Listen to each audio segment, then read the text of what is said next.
Welcome to the Bree Pod. I'm here with me, Bree. So it's been a while since we have spoke. It's been a while since I've been here. The last time I came on, I shared about my labor and delivery, and I went live on Facebook. And then I took a couple Wednesdays off. I had every intention of sharing information and just discussing, what's been going on. But then I got lost in a good way, in just spending time with my son. So now I'm back to share more. And this time I won't leave without letting y'all know.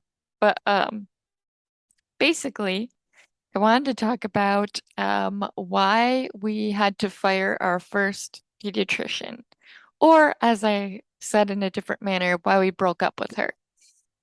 Because, it's not to discredit her as a person, it's just as our relationship, it wasn't meant for us.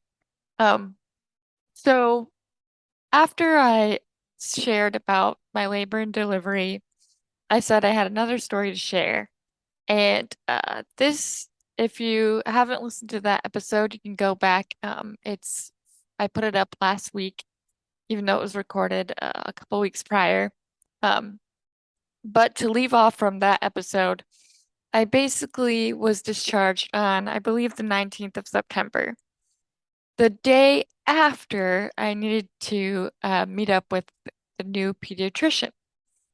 And when I was at the hospital, they provided, I think we saw like three pediatricians within the couple of days that I had been there because I went in on the 16th, gave birth on the 17th early morning, had to stay there the 18th, and finally was discharged the 19th due to an iron deficiency.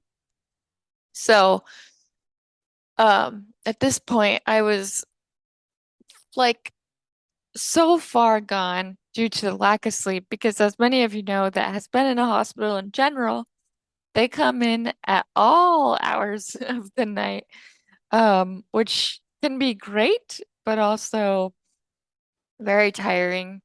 And I don't know how many hours I had of sleep at this point on the 20th, but I knew that it wasn't enough because um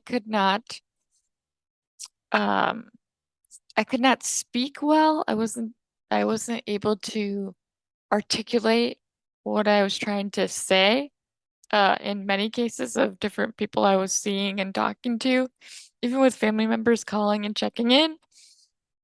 It was very hard to put my thoughts into words because I was that far gone and tired. Um, well, really all three of us, my husband, the baby, and I. So anyway, the 20th rolls upon us. At this point, my son and I had a better understanding of each other and how latching works, but we did not have like timing down yet. So I didn't know, I don't want to say it's perfect now, but at that time, I wasn't sure when he was going to eat, like what time it would hit, because yes, I would latch him on, but then it would be up to him on how long he would suck for. So I didn't know what time it would hit, but I tried to go early as possible to the appointment that we had, which is at like 2:30, but it still worked out and didn't work out where he only was fed halfway. This is an important key to what I'm sharing because this is what kind of affected a little bit of a domino effect of things that went down. So at this point, he's half fed. I know he's half fed. I had no intentions of leaving him half fed. I had every intention of feeding him when I came back home because we were only 3 minutes down the road. Like, not a big deal. So anyway, I bring him into the pediatrician. We already had issues with the hospital sending information over to them. So that created a huge complicating nightmare because he did not have all of his information there. So they didn't have all of the stuff that we needed them to have. For example, like the weight and the height and all that beautiful stuff. And what they gave him. So we also didn't realize at this point that we did have the information they needed the whole time, but it was at home in a folder that they kind of threw at us. I'm not saying the hospital didn't help because we absolutely loved the hospital. We loved our nurses. They did their best to pack in as much information as possible before sending us home. We even met with a lactation consultant before we got sent home. Uh, but it still was difficult, because, they gave us this huge stack of paper and this uh, like booklet that helps kind of explain certain things that you may face or need to talk about or whatever that will help with the baby and yourself. And at that point in time, I just wanted to sleep. I wasn't really thinking about um I wasn't really thinking about like reading it or looking at all the documents I had because I had been woken up so many times those past I think it's 3 or 4 days. That was kind of like, I just want to go home, feed my child, and go to bed. Like that's what I needed to do. Um, and I kind of got to do that, but not really the day before. So by the time I hit the next day, I was kind of pissed at this point too because I was just like, okay, I'm tired. Do we have to see the pediatrician this close to discharge? Because we literally saw the hospital pediatricians. But they're like, no, this is the only appointment that we have. You have to go to this, at this time. Fast forward back to the day of. Anyway, so we're tired. We don't realize that we don't have the proper information either. We had it the whole time, didn't realize this. Um, and the hospital has no idea who our pediatrician is. They don't do business together or something. Apparently, she did business with a different hospital. We didn't understand this because this person has been in the business for years. Like if you look at their profile, they've been doing this for a very long time. So we're like, how do you not know this hospital? Um, and that was kind of little red flags that I saw that I was like, is this really something that, I should be in? I don't know. It just felt like I was already getting red flags, but I was ignoring them like, nah, you're just too tired, this and that. So anyway, we get there. They only have one sheet of paper that the hospital finally sends them, and it's really not a lot of information. It's basically the weight that he started at and the weight that they weighed him at before he left. Or no, the weight that they weighed him um at the actual office we were in with this pediatrician. So he was 7 pounds and 1 ounce. He went down to like 6 pounds, and I do not remember because I can't. There's some information I cannot remember to save my life, because it's all a blur. But whatever it was, she was freaking out, and I was confused because when I was at the hospital, we had the same number.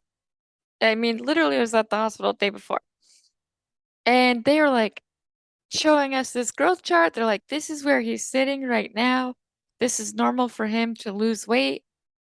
He's gonna gain it back, and you're in a good percentile that we feel comfortable sending you home, blah blah blah."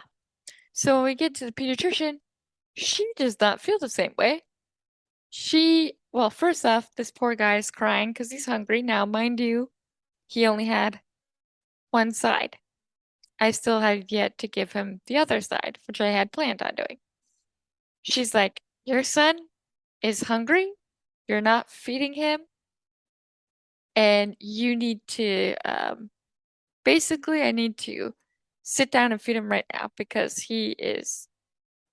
it came off as malnourished.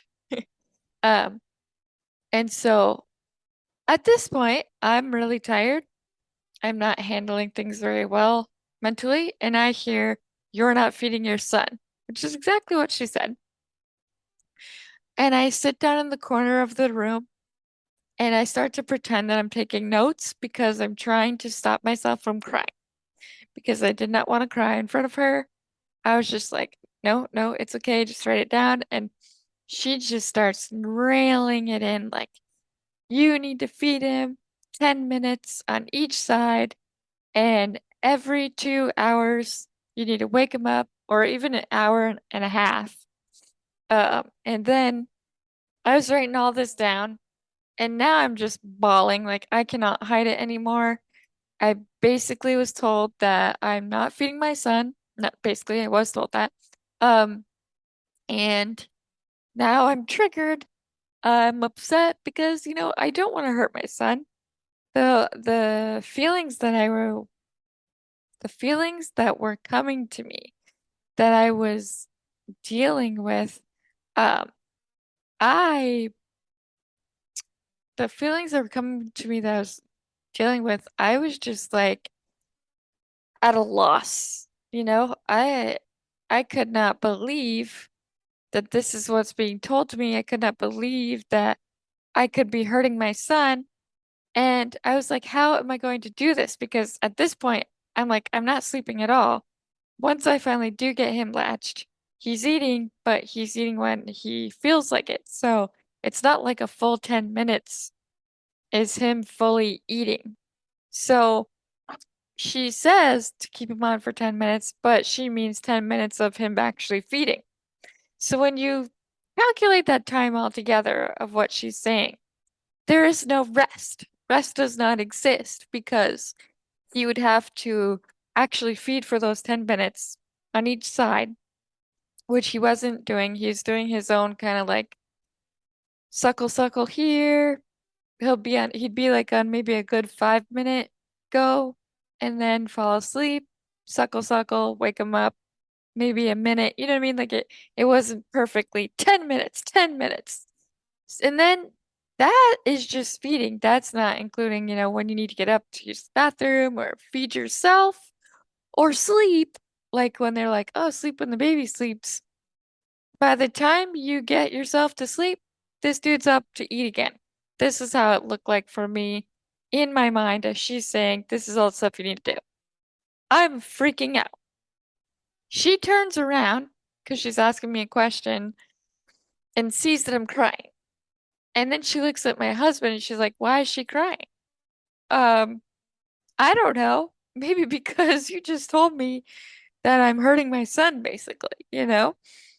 So I'm just bawling even more and more and more because I'm like, how do you not know why I'm crying? Like, uh, you just gave me the most devastating news as a new mother, just discharged out of the hospital the day before. So Jeremy has to take over with the questions that she's asking because at this point, I am not computing anything. Everything that's coming in, everything that she's saying, it's gone. Like, I don't know what she's saying. I don't have an answer, and I don't know. That's all I could think is I don't know. She asked how many times did he pee? I made shit up, which is so dumb because you're not supposed to do that. But I was so out of it and so like lost. I was just like, I don't know, maybe 3 times. I don't know. And because I made stuff up, it just made it sound worse. And again, I wasn't trying to make it up. She just was asking so quickly, and my mind is not taking it in. And I'm like, maybe this amount, I don't know. So every time I said something, it was wrong. She's like, that's not good enough. He needs to be doing this and that. And normally when I'm getting attacked like this, in my right state of mind, I am able to be like, oh, hell no. You know what I mean? Like, I'm able to sit down and say, listen up, Buttercup. Absolutely disrespectful, blah, blah, blah. But in this case, I couldn't do it because I was so far out. So Jeremy thankfully took over the questions. And so they leave the room for a second because she decides she needs to give me water to help me calm down. So they go out to get water. But I did not know until after, like when I wasn't there, is that she basically suggested to my husband that this may be a sign of PPD, which, for those of you that don't know, that is called postpartum depression. The thing is, though, I'm not saying that people do not get affected by postpartum depression. I don't know the timeline of it, but I knew at this point in time that I was more so a mixture of maybe baby blues, but absolutely lack of sleep, which lack of sleep is huge for me. And to suggest PPD so quickly, it was like, I don't know why she was so shocked that, like, we were discharged the day before. I came in kind of groggy as it was, so I don't know how it didn't come off as maybe they're just freaking tired. Like, not to say that I'm not saying that postpartum depression isn't I don't know how it comes about or when it happens, but I know for myself that the biggest thing that I told everybody, even in this podcast, is that I planned on paying attention to my emotions, and I had two people in my life making sure that they were also looking out for me to make sure that, you know, that they didn't recognize the signs.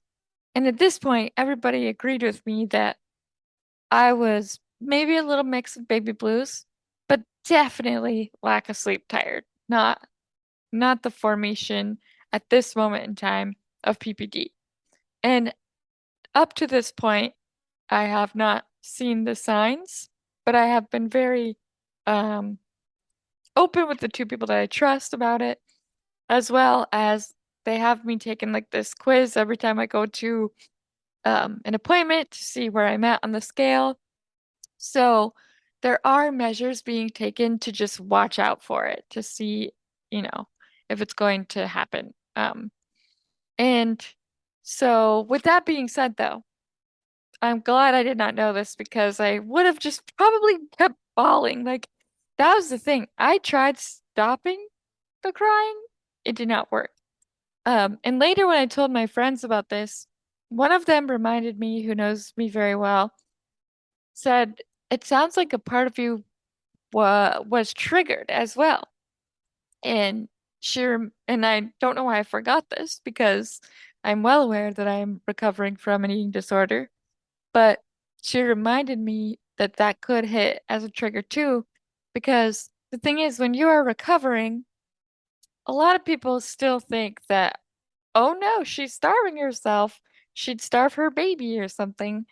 That is not the case. I I use the word recovering because I am putting all the effort and all the stops to make sure I do not fall in to that place again. But unfortunately, when you admit something like that to people, whatever your whatever your vice was, whatever even if you want to call it addiction or um, however term you, not however, but whatever term you want to use for it, people focus so hard on what that actual thing is and not on your recovery. And sometimes I feel like that can be really um painful because it feels like you can't be trusted. And the thing is, I understand that there was a time where I was out of control trying to control what I ate, but I also was aware of it where I gave myself the help by admitting to people that it happened, and specifically to the people that needed to hear it, which was my therapist and, the close people that were in my life that I trusted to help me.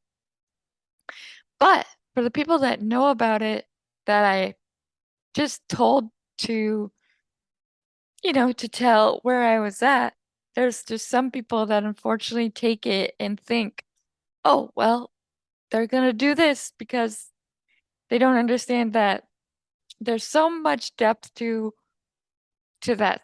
There's so much strength in yourself And there does have to be a trust there in some manner. Like, especially if I trusted you in telling you that I have this, you also have to trust me that if I'm able to tell you and I'm able to go and get help for it and I'm like recovering, that I am taking every step I can to make sure it's okay. But I don't always, unfortunately get that. But I keep saying it in these podcast episodes because if you are struggling with this, with people, remembering what the part that you told them in confidence, and not focusing on the recovery portion, which it takes a lot.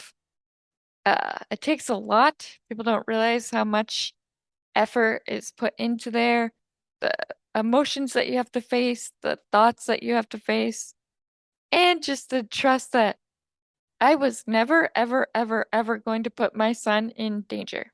I was never going to restrict myself from food because of the issues that I was facing. There's so many reasons why. I had a therapist.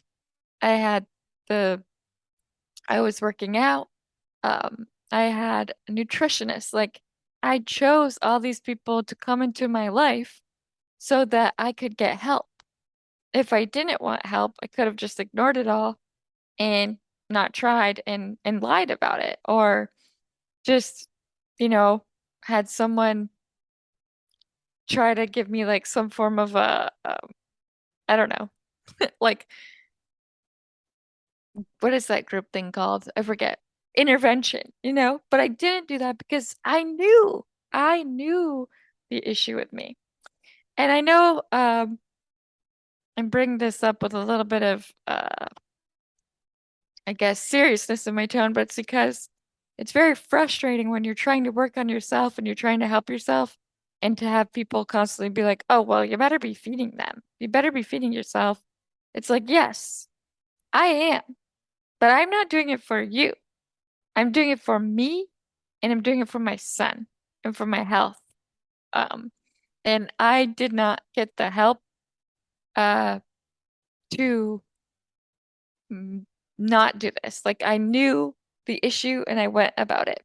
So, sorry to go on that rant, but the point of that rant is that when I was told by this pediatrician, you're not feeding your son, that was a trigger because then it like almost validated what everybody had been telling me that I wasn't doing for my son, which was really annoying to hear and pissed me off completely, because I made every effort to make sure that I not only fed myself, but fed my son. And I made every effort to fight the thoughts and to work through the feelings of all of it. And I made every effort to reach out for help and say, hey, I am shaming myself right now, or I'm attempting to restrict myself right now. Like in the recovery process, I have been super honest and open with the people that I trust that are helping me get through it. And the thing is with recovery is it's not that it just stops, but it also doesn't mean uh that I'm not determined and passionate to make sure that because it was the difference when it was just me and back prior to trying to get help versus bringing in another life. And I would never hurt somebody else. Like that was never anything that was going to happen. I am happy that I did get the help prior though, because I know that personally I needed it the most. And then my son would need it. But anyway, so it was triggering to hear that because it almost validated what people were saying. And I was in such a raw, vulnerable stage where I almost was like, well, shit, am I doing that? Am I hurting my son? Did I get so out of control that like I'm not even feeding him? Like that's how it hit. Um, and I was like, but I was doing it because the thing was, y- in the hospital, like I was trying to learn everything I could about how to breastfeed, get a good latch, how to feed him, what to do if I couldn't get a good latch. There was even some moments in the hospital where we had to basically finger feed him, like just to get him to eat. Um, and so I was pulling out all the stuff. So when I was told this, it was just a huge like smack in the face on both sides. Anyway, with that being said, um, I do realize how my friend is correct in that, yeah, it was a huge trigger as well. And it explains why I also could not stop crying. So she tells me, she stops this whole thing, like everything that you're supposed to do at your first pediatrician appointment. She stops everything and is like, you need to feed him right now. And then you need to come back in the next 2 days and we're gonna basically try this again. Um, and then she also said you're going to need to go out and get a lactation consultant, because you're gonna need help with that as well. So she had me schedule an appointment with a lactation consultant because she didn't have the resources there, and then she had me schedule again with her. After I fed him, I was allowed to leave. I asked her though, I was like, can I just go home and feed him if you're just gonna make me sit here and feed him? You know what I mean? Like, I'd rather feed him in the own comfort of my home. And it was basically like, no, you're gonna feed him right here and now because he's like malnourished, basically. So as I'm feeding him, I'd brought nothing to cover myself up or anything. So I'm sitting in this cold room feeding him. I'm upset. I cannot talk without crying. The tears keep flowing. I finally get home and I'm like, I need somebody else. If that is how I'm gonna leave feeling every single time with her, there's no way I'm gonna get through. So I decided to leave. I needed to find somebody else. I did call my mom first. I was glad that I did because she helped me see that everything I was doing was correct and I wasn't wrong and that he was healthy and that everything that they were saying is not true, which I needed to hear because for a little moment I was like, maybe they're right. Maybe I am out of control. Maybe I'm not helping my son. I mean, I had never felt these emotions before either. The whole like having a child, you don't even realize how much more worry and anxiety comes of it until you have one. So I'm feeling all these new emotions that I've never felt before. Uh, I am happy again though that my mom was like, no, no, no, no, no, no, no, no. That is not the case. Nope. She validated how I was feeling. So then about 3 in the morning, because I spent the whole day, I'm like, I'm leaving, I'm leaving. I need to find somebody. About 3 in the morning, I started searching everything, which so much for sleep at this point. But I was like, I am not going back to that lady. I refuse to go back. But if I have to go back, I'll go back once just to keep up with the appointments because I need to make sure that because there are certain appointments with the pediatrician you need to have for your child ASAP. So I was like, well, if I have to keep up with them with this lady, I will until I get a new one. Luckily, though, 3 a.m., I found where I wanted to go. It was in network. All I need to do is give the call when the time was open for their office. So 9 a.m. that morning, I instantly call this place and I say, are you accepting new patients? They're like, yes. And let me tell you what, I let's just fast forward to getting to that appointment. It was a huge 180 turn. It went from night and day. They were personable. They were like, he's perfect, he's doing well. It's very normal for him to lose weight. Um, we're gonna see him in 2 weeks. We'll see how he goes, but right now in the growth chart, he's in a good spot. We don't feel worried. Um, and then they also had a lactation consultant on site that you see every time before you have an appointment. Like it's just protocol of theirs. So there wasn't me having to go out and search for one. And she was so sweet and like, you're doing really well. Um, just like a complete different shift. So I am so happy that I left the first person. Um, I'm so happy that I trusted my gut because after I finally had a chance to mentally understand what was going on, I was like, none of this was okay. And part of me wished I was awake enough to freak out because I would have. I have that in me where there is a side of me that can stick up for myself. And I wish that I did, but at the same time, I think I did my justice by leaving and not looking back and getting him somebody that I trusted and felt comfortable with. Because I thought about it. I went through like all these thoughts the night before, and I'm like, would you stay with a doctor like this if it was care for you? These were like thoughts to myself. And I'm like, no, I wouldn't because I felt degraded. I felt very low. I was in a very vulnerable place and she hit me hardcore. And even if it were true as to what she was saying, I wouldn't have wanted to be told in that manner of like, you're not feeding your son. I would have wanted to be told like, hey, there's something going on here. I don't know if it's, like, are you struggling with latching? Like maybe your milk supply has come in. We need to like look into some supplement, maybe a way to supplement to help him be fed. Like anyway, that wasn't accusatory and attacking because that's where I was lost and gone.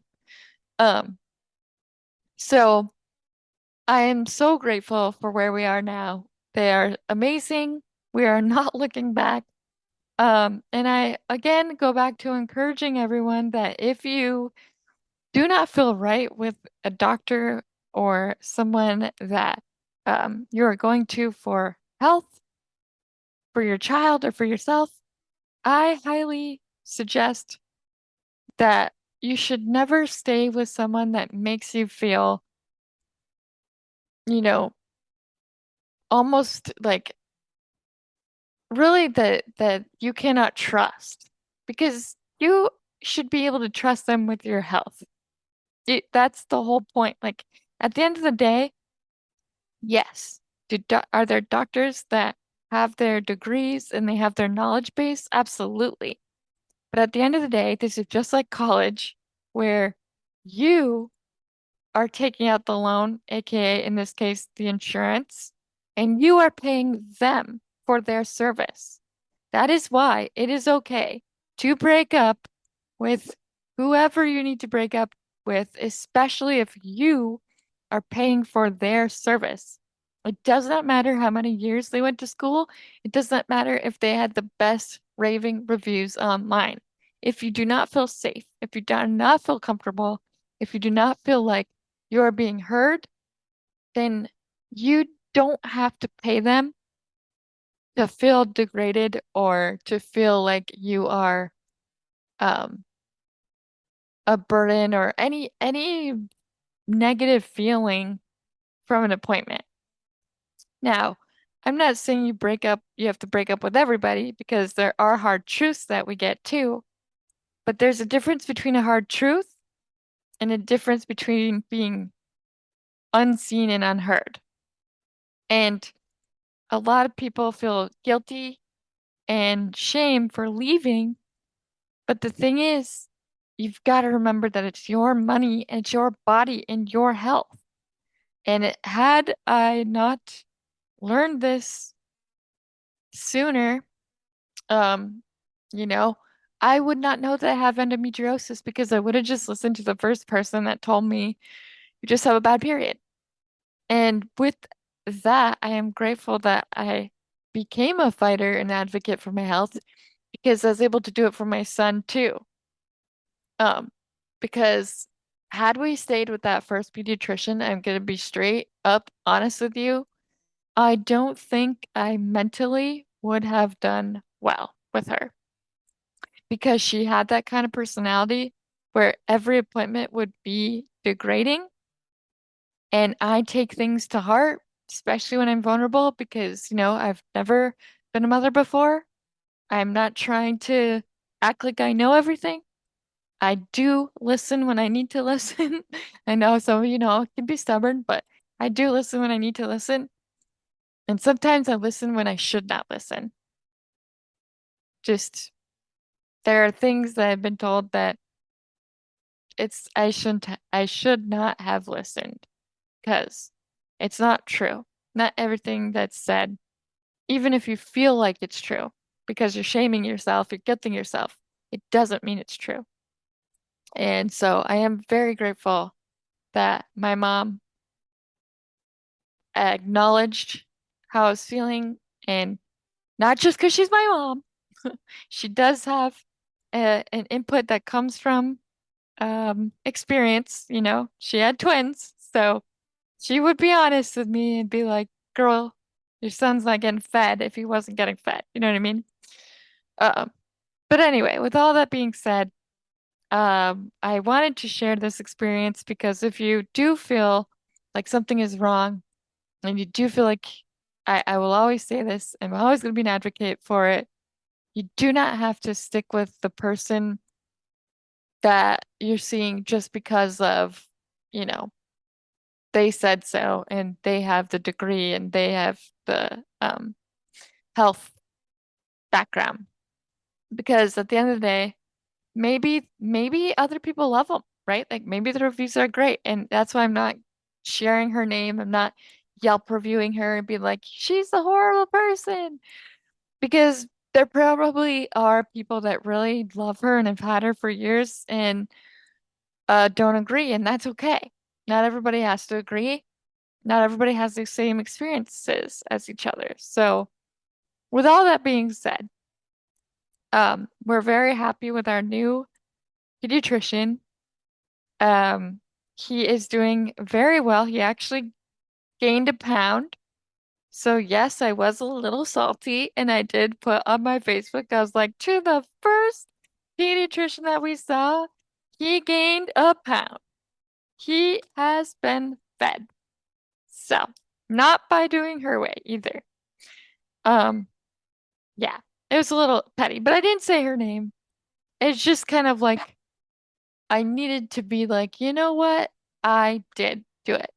Now, I'm not saying you should do that. I I was a little snarky, but uh, you know, it was important to me to do that. But I'm not suggesting it to anybody. But anyway, he's doing very well. I look forward to talking to you guys next Wednesday. I will be back on track now. Which really the whole time I was on track, right? Because I was celebrating my son and hanging out with him, so it's not like it was like bad. Little mini break, but yeah. So I have more to share. But so much happened that they're really one episode at a time, so we'll get there. Um, thank you again for following uh our path, our journey. It's been very nice to receive the messages that you've been sending, especially those of you that have faced the same things or maybe are currently facing them. It's really good to know.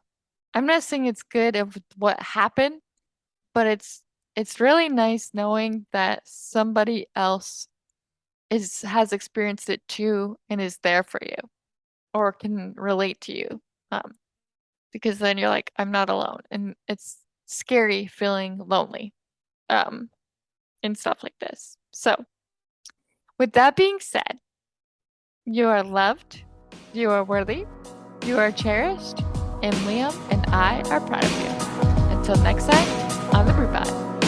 Bye!